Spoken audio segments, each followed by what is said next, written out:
اب یہاں حالات ایسے تھے، رسول کریم صلی اللہ علیہ وسلم کا یہ شہزادہ، اب گھر میں کوئی باقی نہیں تھے، اور پیاس کی شدت ایسی تھی، دوپہر کا وقت، کڑی دھوپ، عاشورہ کا دن، اور آج بھی جائیں آپ کربلا کی جو گرمی ہے، گرمیوں کے موسم میں جاؤ گے تو تمہارے پیر جل جائیں گے، اگر بنا چپل کے تم نے وہاں پر چلنے کی بھی کوشش کی تو تمہارے پیروں میں آبلے پڑ جائیں گے۔ ان شہزادوں کے پیروں سے چپلیں تک چھین لی گئی تھی، گرم ریت پر انہیں دوڑایا گیا تھا۔ حسین ابن علی نے بے کسی اور بے بسی کی طرف دیکھا، آپ کے بھائی عباس علمبردار کھڑے ہوئے، کہا مولا مجھے اجازت دے، میں کسی طرح ان سے بھڑ جاؤں گا اور پانی لے آؤں گا۔ کہا کہ پانی کا چھوڑ دو، ہمارے گھر کی فکر کرو۔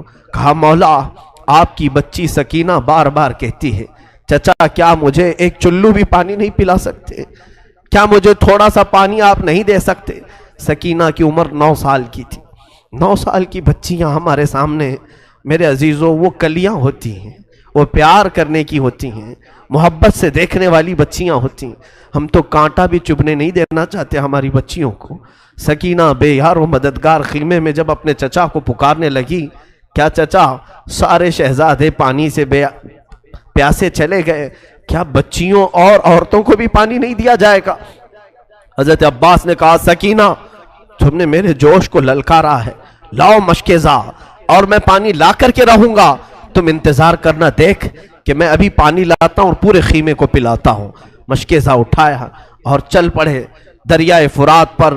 آپ تلواروں سے مقابلہ کرتے ہوئے پورے یزیدی لشکر کو چھانٹ دیا اور کوفہ کے یہ بزدلوں کی فوج میں سے نکلتے ہوئے دریائے فرات تک پہنچ گئے۔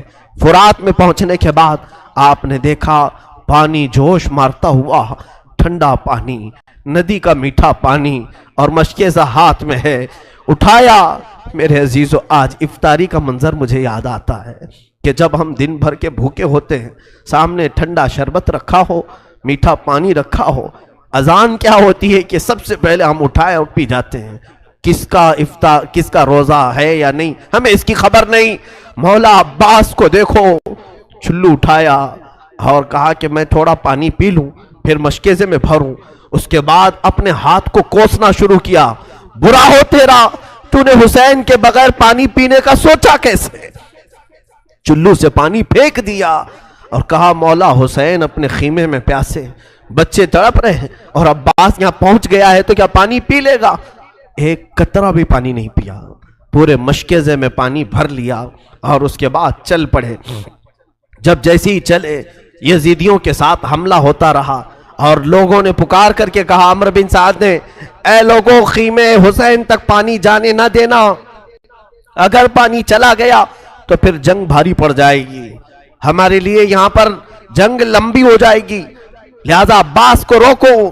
کسی طرف سے ایک ظالم آیا، جس ہاتھ میں آپ نے مشکیزہ پکڑا تھا اس ہاتھ کو اس نے تلوار سے کاٹ دیا، مونڈھے سے ہی ہاتھ گر گیا۔ آپ نے دوسرے ہاتھ میں مشکیزہ اٹھایا، ظالم نے تلوار چلائی، دوسرا ہاتھ بھی کاٹ دیا۔ عباس کو اسی لیے کہا جاتا ہے کفین، ذوالکفین، 2 ہاتھ والا، سب 2 ہاتھ والے ہوتے ہیں، لیکن عباس علمبردار کے دونوں ہاتھ جیسے نکلے، اب بھی مایوسی نہیں تھی، اپنے دانتوں سے مشکیزہ اٹھا لیا۔ وہ پانی کا مشکیزہ جو ہوتا تھا چمڑے کا، دانتوں سے اٹھا لیا اور کہا میں پہنچا کر کے رہوں گا خیمہ حسین میں۔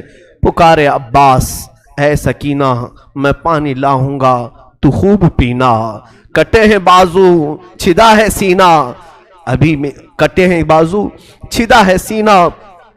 یہ عباس علمبردار کی زبان سے الفاظ نکل رہے تھے، اسی اسنا میں ظالموں نے ایک تیر ایسا چلایا کہ وہ سیدھا تیر آپ کی آنکھ میں گھس گیا، آپ کی بائیں آنکھ کی پتلی باہر آ گئی۔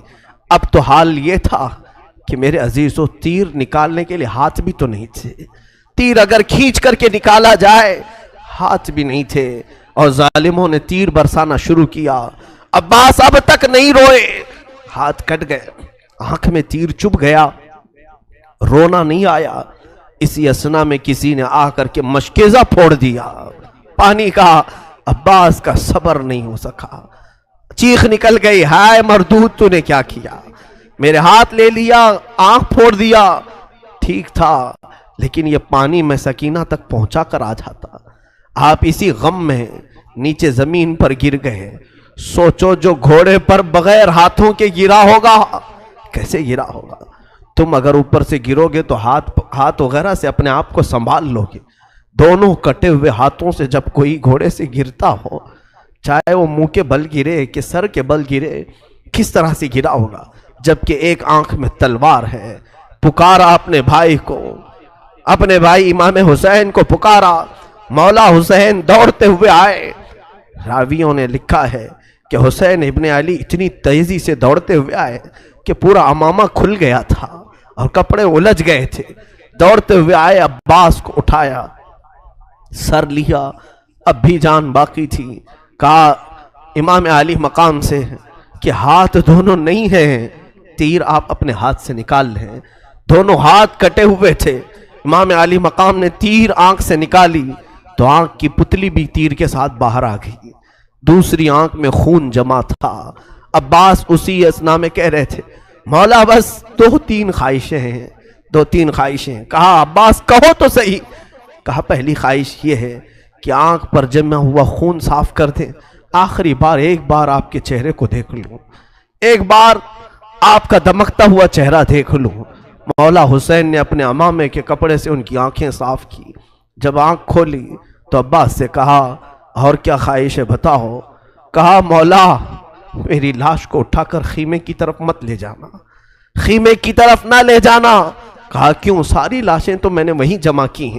کہا عباس کہنے لگے مولا اس لیے کہ میں سکینہ کا مجرم ہوں, میں اس کے لیے پانی کا وعدہ کرایا تھا, بغیر پانی کے واپس میرے جانے کی ہمت نہیں ہے. میری لاش کو یہیں چھوڑ دے, اللہ کے واسطے میری لاش خیمے تک نہ پہنچائیں, کہیں سکینہ ناراض نہ ہو جائے, کہیں وہ میرے خلاف نہ بولنے لگے کہ پانی کا وعدہ کیا اور لایا نہیں. عباس علم بردار یہ گفتگو کرتے کرتے اچانک ان کی آنکھیں بند ہو گئیں اور روح نکل گئی. انا للہ و انا الیہ راجعون. 56 سال کے بڑھاپے میں حسین ابن علی کھڑے ہوئے, اپنی کمر پر یوں ہاتھ رکھا. قال آن انکسر ظہری, مولا اب میری کمر ٹوٹ گئی, اب میری ریڑھ کی ہڈی ٹوٹ گئی.